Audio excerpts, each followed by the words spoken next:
Welcome to the ERF AI Brunch Club series with Target Recruit. I'm sure lots of you know all about Target Recruit. You would have met them at our recent Talent Con. They help recruitment firms to streamline candidate engagement, reduce costs, while accelerating time to hire, improving workforce retention, and ensuring business compliance through cutting edge cloud technology. This is the first in a series of 4 webinars to help you unlock the potential of AI to deliver better efficiencies, enhance compliance, and enable scalability in your company.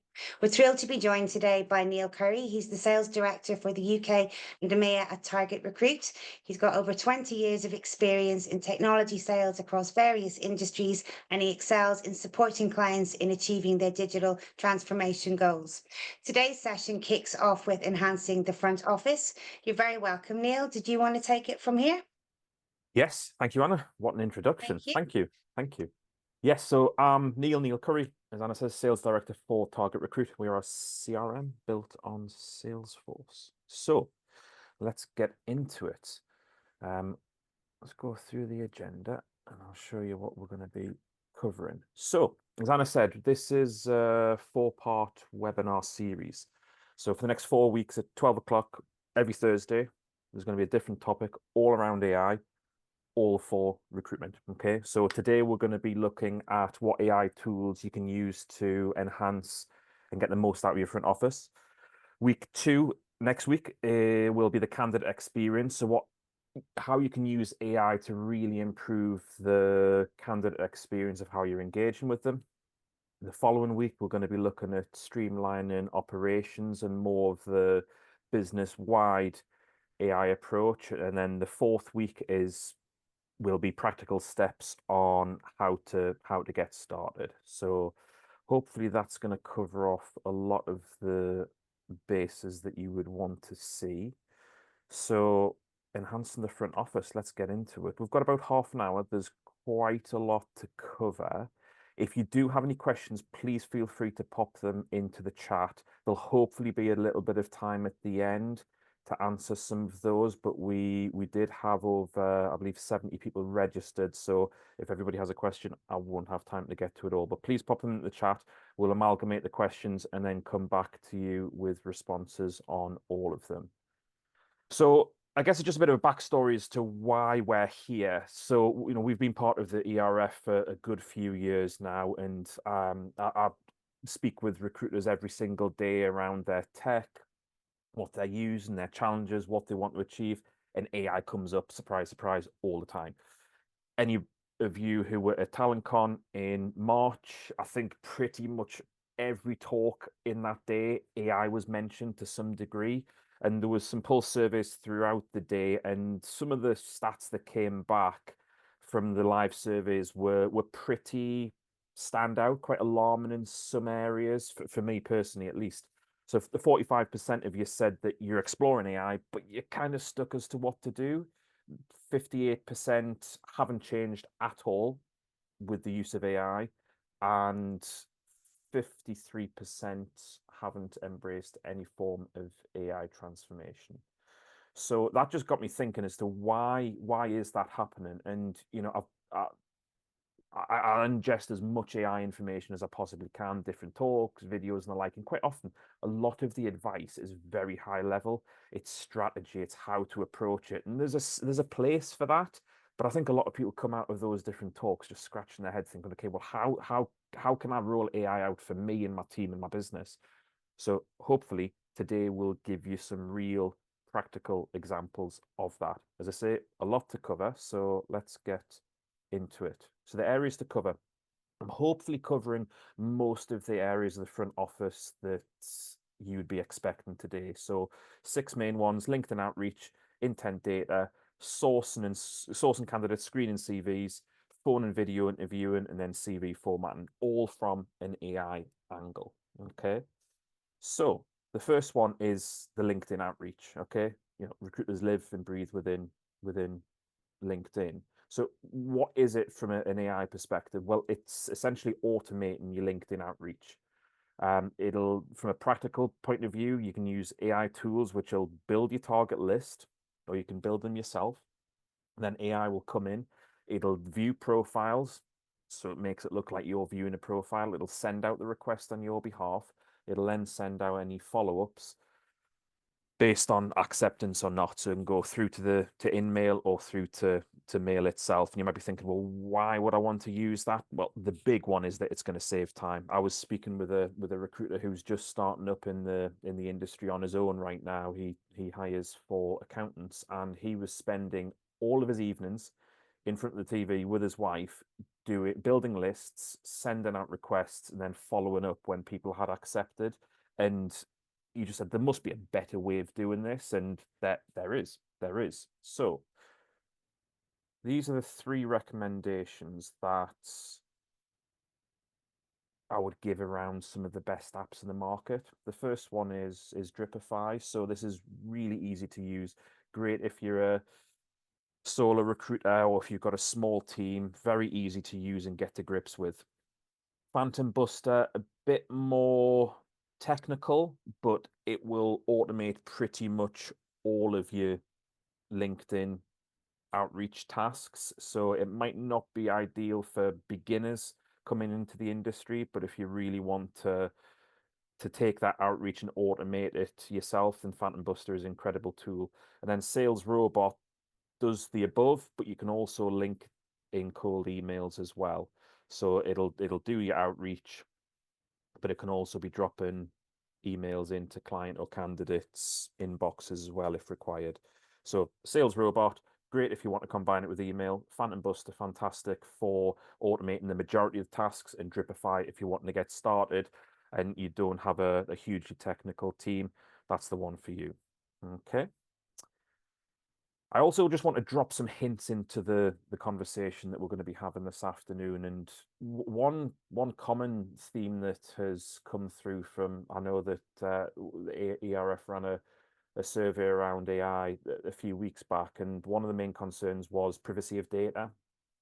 So this is a one which I tell the story of consistently. So why should you use paid versus free ChatGPT? So the paid version, it doesn't just give you better version with more functionality and better processing speed.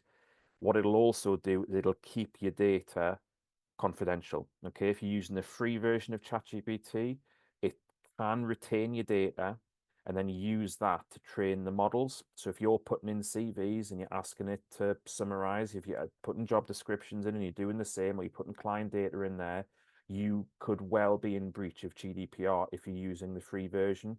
So we would always recommend to use the paid version just to keep yourself clean on the GDPR front. Okay, so that's hint number 1, which we'll be building up over the next few weeks.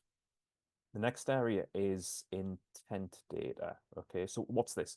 So this is really, if you're looking at it from BD for contacting clients or prospective businesses. So this will highlight when they're hiring, looking to hire, or they're taking on investment and expansion. And you might think, well, okay, so why would I want to use that? One, there's not many recruiters out there using intent data wisely. So you're going to be ahead of the game. You're going to differentiate yourself. You're also going to get real market insight where you can be proactive around it and be very personalized in your follow-up. So rather than, are you hiring, or I've seen a job on your website, you're going to be notified through those AI tools as and when they come up, or even before they've come up. So you're just staying ahead of the trend for your BD with your clients. So some of the best tools out there, we've got 3 there, and I've tried to keep these recommendations to 3. As you can probably guess, there are many more. It's impossible to put them all on screen and give a synopsis of each one in the time that we've got. So Lead Onion is a great tool to get started with, very user friendly. It's great for combining multiple intent signals. So, and if you want to combine that with outreach as well, so your sequencing and your email campaigning, Lead Onion is fantastic. Apollo has an absolute ginormous database that you can tap into. So if you're wanting, and it's very easy to use, so if you're wanting to find people out there, candidates and clients, Apollo is great. And Crunchbase is more used for the investment side. So if you want to find people who are acquiring or expanding or doing a funding round, Crunchbase is great for highlighting those different intent signals. So Crunchbase for investment, Apollo for the database, Lead Onion for your intent signals, and if you want to combine it with outreach as well. Okay. Next one is candidate sourcing. So what's this going to do? So it's going to find candidates from multiple data sources. Okay, so AI is going to go away and do the heavy lifting on your behalf. You might think, okay, well, why would I do that? I've got a really big database on CRM and I spend a lot of time in LinkedIn. Great, you would still use those sources, but there's a lot more data out there as well. And unless you're keeping your CRM data up to date, it can fall by the wayside very quickly. And I know that from personal experience working with the clients that we've got. It also gives you a uniform approach across your organization for sourcing. So if you see some people having success here and others not so much, if you actually have a general approach to how you're going to be sourcing candidates and from what sources, people are on a level playing field, and it's going to maximize your chances of finding the right candidate. So let's have a look at the three recommendations. So the first one is seek out. So this is great if you're trying to hire for technical or diverse roles and the requirements for your clients. So that's a real standout there with seek out. Hire Easy, this trawls through 45 plus different platforms. So it's very good to delve into a lot of data, and you can combine it with outreach as well and sequencing. And then Entello, this will actually give you some predictive analytics around different candidates who are showing signs of being likely to move. A lot of these tools will give you the triggers, not just present you with the data, but it can also fire off different campaigns as well. If you've got it linked into an outreach tool, it'll actually pick up the data and do the outreach on your behalf. So rather than you trying to find a candidate at the very right time that they're looking to find a job, with say Intello, it can give you those different triggers, and then if you're linking it into any email marketing, it'll give you the notification and send that out to the candidate. So again, you're going to try and get them before anybody else. So seek out, hire easy, and Intello are three that we would recommend for your candidate sourcing. Okay, next hint number 2. So everyday AI summarized. So I don't mean to be teaching anybody how to suck eggs here, but there's a number of main Gen AI tools out there which people use. ChatGPT is the most common, but not everybody knows why you may use various versions of those tools. So ChatGPT, I mean, I go to it every single day. Fantastic for writing, for putting different ideas in there, for brainstorming, for challenging, and also just for general conversations as to what you should be doing from a business sense. So that's my go-to. But whenever it comes to needing to do some research, I'll go to Perplexity. So this is really good. I mean, I know ChatGPT have just released their research version as well, but Perplexity is very good with the research. It'll give you like real-time web data, and it'll also show you the sources.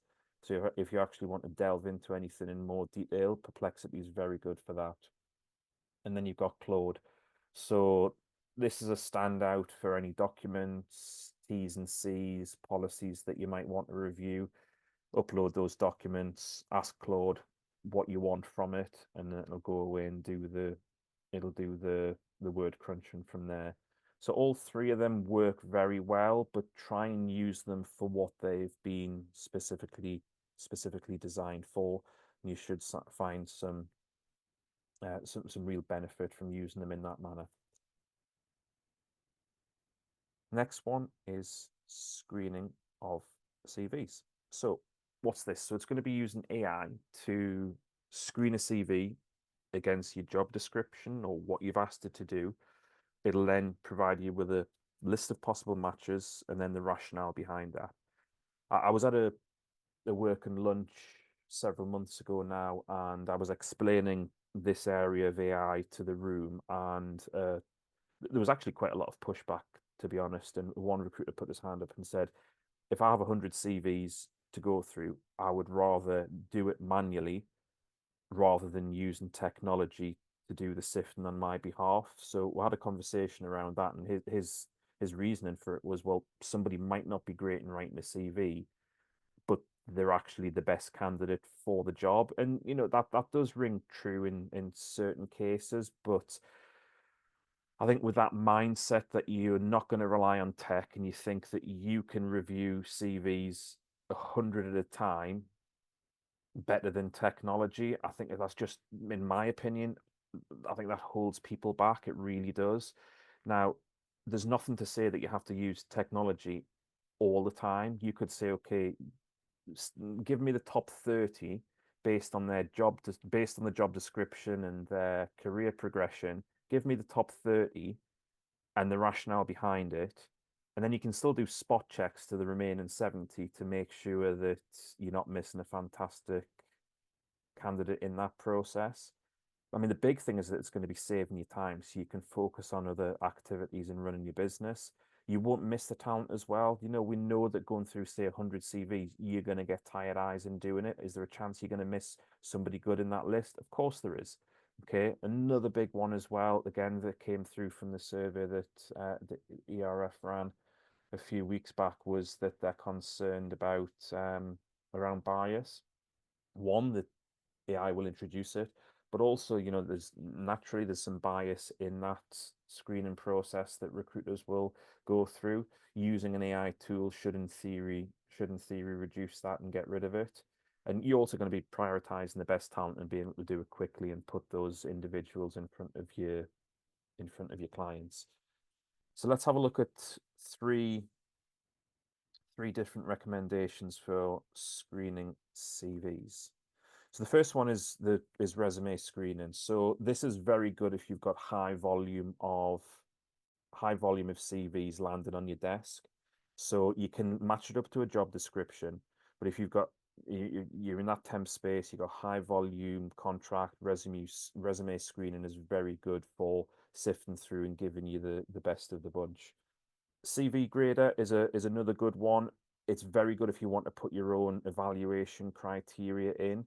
Okay, so if you have a batch of CVs and you want to be very detailed with how you're going to be shortlisting, CV grader is steps ahead in that particular area.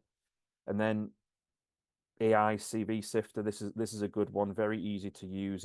It's been designed specifically for recruiters, but it'll give you everything from ranking, filtering, and job spec matching. So it'll do what you would anticipate, and we've heard some good things on AI CV sifter. But that's that CV grader. Great if you want to be very specific with how you want to screen your CVs, and then resume screening, good for high volume temp and sometimes contract. Okay, worth saying as well, AI tools for screening CVs, you're not going to use it in all areas of recruitment. If you're exec search, probably not going to be using it that much. But temp, contract, you want to get through lots of data, then I would strongly recommend you to be using that. Yes, there's CRM solutions out there, including our own, where you can put criteria and it'll match by, say, radius or skills, job description. What we're seeing with these different AI tools for screening CVs, that it just takes it to that next level, and allows it to be very pointy without, say, if you've got a problem with that, you can fix that immediate problem without you having to do, say, a wholesale change of your CRM. Okay, next one is your interviewing. Okay, so what is it? What's an AI interviewing tool? Well, it's gonna either use AI solely or to support and run your interviews. Bear with me. Okay, so this is one area around AI which does get some pushback, and people say, okay, recruitment's a people business, which it is. We want to give the personal relationship to our candidates, which I agree, I get. the thing to consider is that, and this is by speaking directly with some suppliers who provide AI interviewing tools, is their feedback from doing market research and actually speaking to their clients is a lot of people don't actually want to interact with a recruiter. They don't want to be sitting in person. They don't want to be receiving a phone call or doing a Zoom call. Some do, but there's some people out there who don't want to. They actually want to interact directly with an AI tool. So the benefits of that, it's going to reduce your time. You're going to be using technology to support your decision, not necessarily to make all of the decisions, but you can use technology as a vehicle to arrive at your decision. It's very useful for high volume as well. So if you know you need to get 20 bums on seats by the end of tomorrow, do you have the capacity to interview 20 people effectively? Probably not. Is there technology out there which can do that heavy lifting for you? Yes, there is. I know one recruiter who actually does the assessment of candidates for a client. He does the assessment. He does it all online using AI. He does video interviewing. He uses an AI tool to test their language capability. And once they've actually gone through that process, there's a few more elements to it, but once they've gone through the interview, once they've gone through the language test, their client has instructed this particular recruiter that should they pass that criteria, they go directly to role. The client does not engage with them at all. Yes, it doesn't work for every field, but for him, it's revolutionized his business because it's freed up so much time that his team was spending on trying to find the right hires. So the tools that we would recommend on this front, and they all do varying things to certain degrees. So you've got Hubert, which does telephone interviewing. It doesn't do the video interviewing yet, but and their rationale is people don't want to necessarily be talking to an AI agent on screen. They'd rather just be answering questions through through an AI interview. Okay. You, of course, if you're using like this, you would put your own criteria in there. You would have your questions, you'd have your marking criteria. It can look at sentiment as well. So how enthusiastic people are, how quick they were to respond to questions, etc. So yeah, so Hubert's good for very high volume and for telephone interviews. My interview is very candidate friendly, so it's got a good video platform and it's good for internal use as well. It's intuitive to use.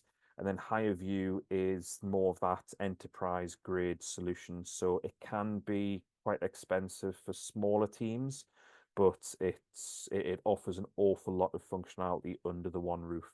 So Hubert for your telephone interviews, my interview for the interview video platform, and then Higher View for more of the enterprise expectations and functionality that you would need. And then hit number 3 is or are newsletters. So as we know, the AI space is very, very fast moving, and I've subscribed to, I don't know, 5, 6 different newsletters. So this isn't an exhaustive list, but it'll come through daily into your inbox. They all follow a familiar pattern where it'll give you industry news at a very high level. It'll talk about the market and how the AI is being impacted by that. It'll give recommendations on new tools and new apps coming into the market. What it'll also do is nearly always have a hyperlink to everything that it's referencing. So you can get through the majority of these newsletters in 2 to 3 minutes, bring yourself up to speed daily around the changes on AI. But then if you want to delve into anything in more detail, click on the hyperlink and that'll take you through to a whole treasure trove of AI information. I set a time aside every single day just to get through the newsletters, and then I'll bookmark anything which is of interest and come back to it if I don't have time to read the full lot.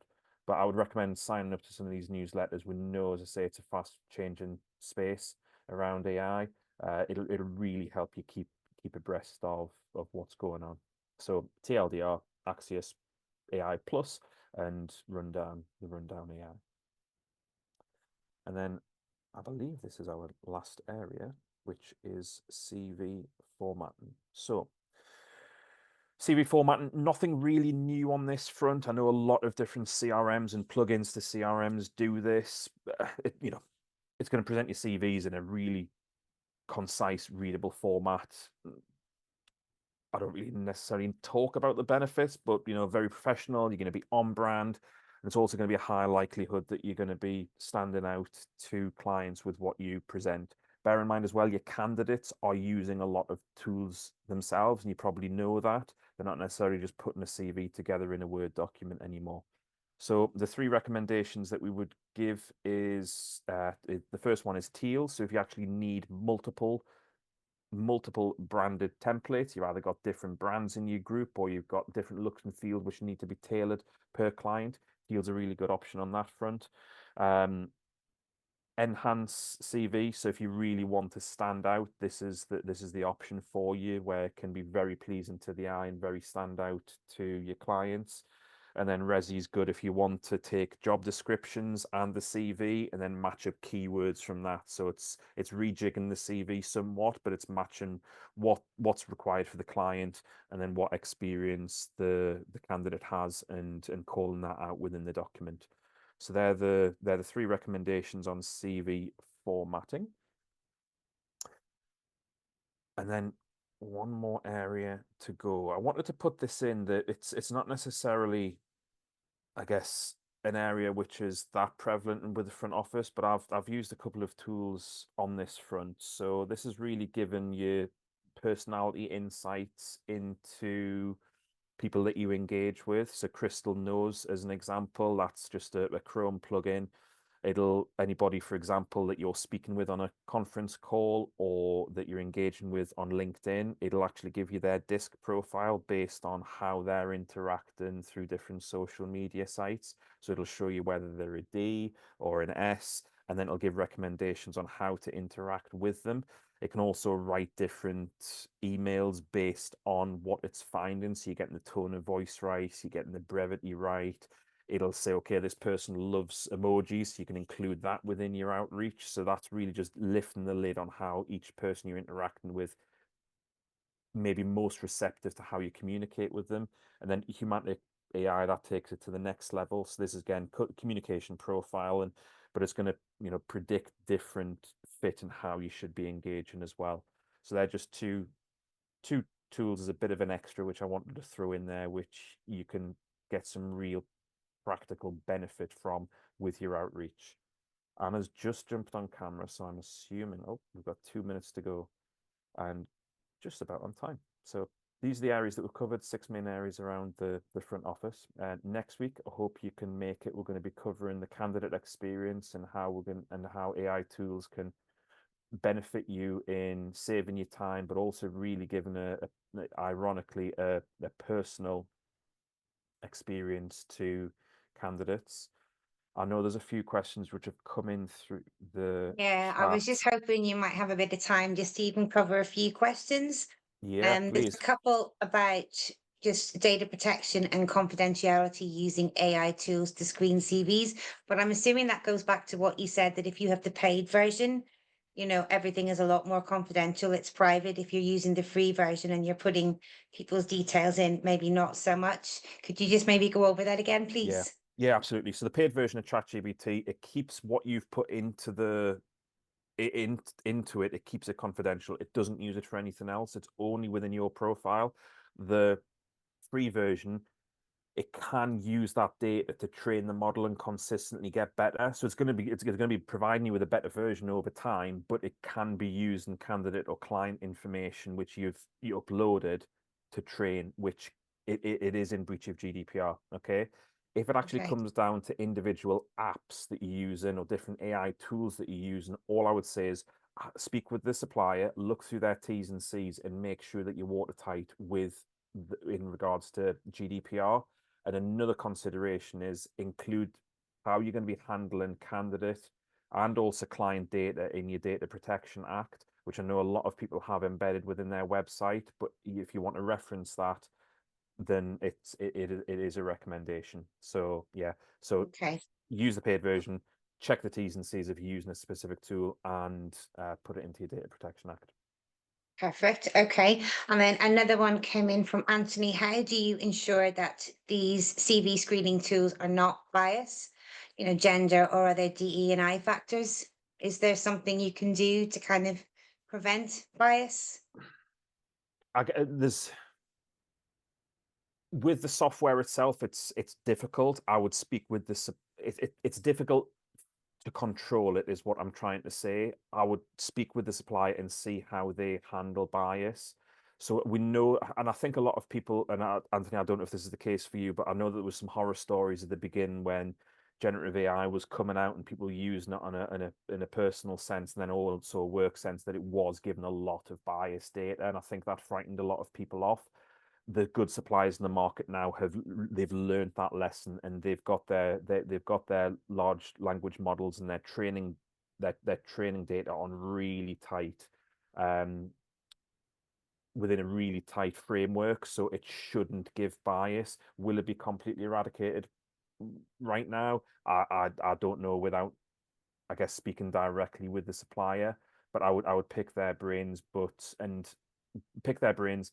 What I've also tried to do as part of today is give recommendations on fixing specific problems within your front office.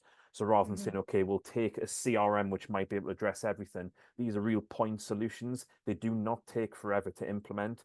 They don't take forever to rip out and replace with something else. A lot of them have short-term contracts on a rolling monthly basis. So the good thing around AI now is that you can test it, you can fail quickly and rip it out and replace it with something better.